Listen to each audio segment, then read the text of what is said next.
Student, তোমরা যারা ক্যালকাটা ইউনিভার্সিটির আন্ডারে প্রথম সেমিস্টারের ছাত্রছাত্রী আছো, তোমাদের জন্য আজকের ক্লাসটা খুবই গুরুত্বপূর্ণ। আজকের ক্লাসে তোমাদের কনস্টিটিউশনাল ভ্যালু অর্থাৎ সাংবিধানিক মূল্যবোধ যে সাবজেক্টটা আছে, এই সাবজেক্টের সিলেবাস, সাজেশান এবং কোয়েশ্চেন প্যাটার্ন অর্থাৎ নম্বর বিভাজন সম্পর্কে বিস্তারিত আলোচনা করব। প্রথমেই বলে রাখি, তোমরা যারা প্রথম সেমিস্টারের ছাত্রছাত্রী আছো, সেটা আর্টসের হোক, সায়েন্সের হোক, কমার্সের হোক, তোমাদের প্রত্যেককে এবছর নতুন সিলেবাস অনুযায়ী 50 নম্বরের এই নতুন যে সাবজেক্ট অর্থাৎ কনস্টিটিউশনাল ভ্যালু সাবজেক্টের পরীক্ষা দিতে হবে। এবং তোমাদের নম্বর বিভাজনটা দেখো, তোমাদের দুটো মডিউলে সিলেবাসটা ভাগ করা হয়েছে, মডিউল 1 এবং মডিউল 2। তোমাদের এই যে 50 নম্বরের মধ্যে মডিউল 1 থেকে থাকবে 25 এবং মডিউল 2 থেকে থাকবে 25। এবং এই যে সাবজেক্ট, এখান থেকে কোনো রকম ছোট প্রশ্ন থাকবে না।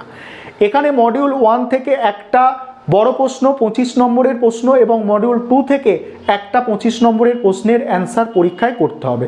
দুটো করে প্রশ্ন থাকবে, মডিউল 1 থেকে দুটো প্রশ্ন থাকবে, একটার অ্যান্সার করতে হবে। মডিউল 2 থেকে দুটো প্রশ্ন থাকবে, মডিউল 2 থেকে দুটো কোয়েশ্চেন থাকবে, একটার অ্যান্সার করতে হবে। এবং তোমাদের সেই অ্যান্সারগুলো 25 নম্বরের জন্য 400 ওয়ার্ডের মধ্যে লিখতে বলা হয়েছে, অর্থাৎ 3.5 থেকে 4 পেজের মধ্যে তোমাদের অ্যান্সারগুলো করতে হবে। আরেকটা বিষয় এখানে, যে 25 নম্বরের টানা প্রশ্ন নাও আসতে পারে, সেক্ষেত্রে তোমাদের 10 + 15 এইভাবেও আসতে পারে, বা এই বিভাজনটা এরকমও হতে পারে 15 + 10 বা 20 + 5 এইভাবেও তোমাদের ভেঙে প্রশ্নগুলো আসতে পারে। অর্থাৎ তোমরা নম্বর বিভাজনটা বুঝতে পারলে। এবারে তোমাদের আমি স্ক্রিন রেকর্ডের মাধ্যমে দেখিয়ে দিচ্ছি সিলেবাস এবং সাজেশনটা, তোমরা দেখে নাও।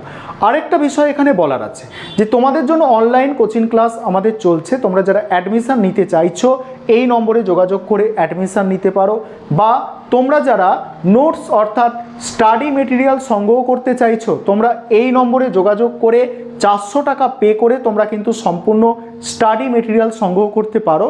আমাদের ইংলিশ ভার্সান এবং বেঙ্গলি ভার্সান দুটো ভার্সানেই স্টাডি মেটেরিয়াল অ্যাভেলেবেল আছে। তোমরা কিন্তু যারা স্টাডি মেটেরিয়ালটা সংগ্রহ করতে চাইছো, তোমরা এই নম্বরে যোগাযোগ করে স্টাডি মেটেরিয়াল সংগ্রহ করতে পারো।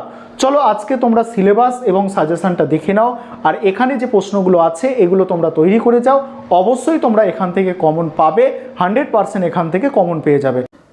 প্রথমে তোমরা সিলেবাসটা দেখে নাও।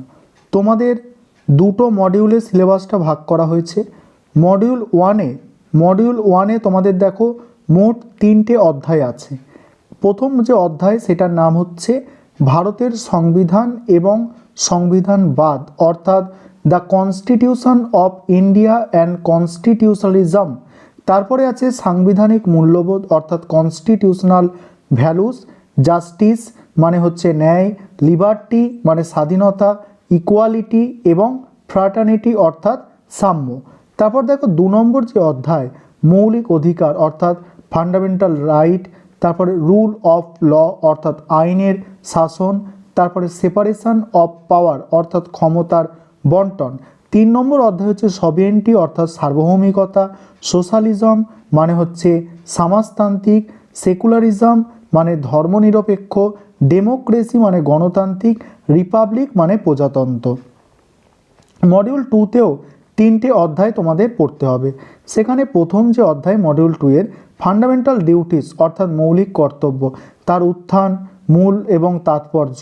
তারপরে দেখো আর্টিকেল 51A অর্থাৎ অনুচ্ছেদ 51A, এটা জানতে হবে। তারপরে মৌলিক কর্তব্যের আইনি অবস্থা ও সীমাবদ্ধতা। এই হচ্ছে তোমাদের সিলেবাস। এবারে তোমরা সাজেশনটা দেখে নাও। প্রথমে তোমরা যারা বেঙ্গলি ভার্সান আছো, তোমরা সাজেশনটা দেখো, তারপরে আমি ইংলিশ ভার্সানে সাজেশনটা আলোচনা করে দেব। দেখো মডিউল 1 থেকে তোমরা যে প্রশ্নগুলো তৈরি করবে, যে প্রশ্নগুলো তোমাদের পরীক্ষায় আর কি আসতে পারে দেখে নাও। 1 নম্বর প্রশ্ন হচ্ছে সংবিধান এবং সাংবিধানিকতা কাকে বলে। দ্বিতীয় প্রশ্ন, ভারতের সংবিধানে উল্লেখিত স্বাধীনতার অধিকারটি আলোচনা করো। 3 নম্বর প্রশ্ন, ভারতের সাংবিধানিক মূল্যবোধের ক্ষেত্রে সাম্য এবং সৌভ্রাতৃত্বের ধারণা আলোচনা করো।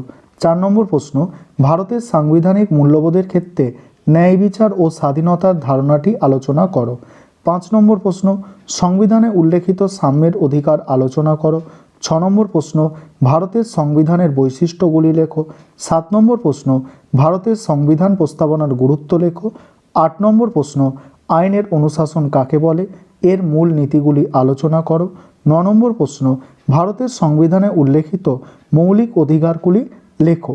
10 নম্বর প্রশ্ন আছে, ক্ষমতা স্বতন্ত্রীকরণ নীতি কাকে বলে, এর মূল নীতিগুলি লেখো। ভারতে ক্ষমতা স্বতন্ত্রীকরণের সাংবিধানিক মর্যাদা। 11 নম্বর প্রশ্ন, ভারতের সংবিধানে উল্লেখিত সার্বভৌমিকতা ও সমাজতন্ত্রের অর্থ লেখো। 12 নম্বর প্রশ্ন, ভারতের সংবিধানে উল্লেখিত ধর্মনিরপেক্ষতা, গণতন্ত্র ও প্রজাতন্ত্র সম্পর্কে লেখো। তারপরে তোমাদের মডিউল টু থেকে যে প্রশ্নগুলো তৈরি করতে হবে, দেখো, ভারতের সংবিধানে উল্লেখিত মৌলিক কর্তব্যগুলি আলোচনা করো এবং এর গুরুত্ব বা তাৎপর্য লেখো। তারপরে দেখো, ভারতের সংবিধানের 51 ক ধারায় উল্লেখিত মৌলিক কর্তব্যগুলি আলোচনা করো। পরের প্রশ্ন, মৌলিক কর্তব্যের আইনি মর্যাদা লেখো।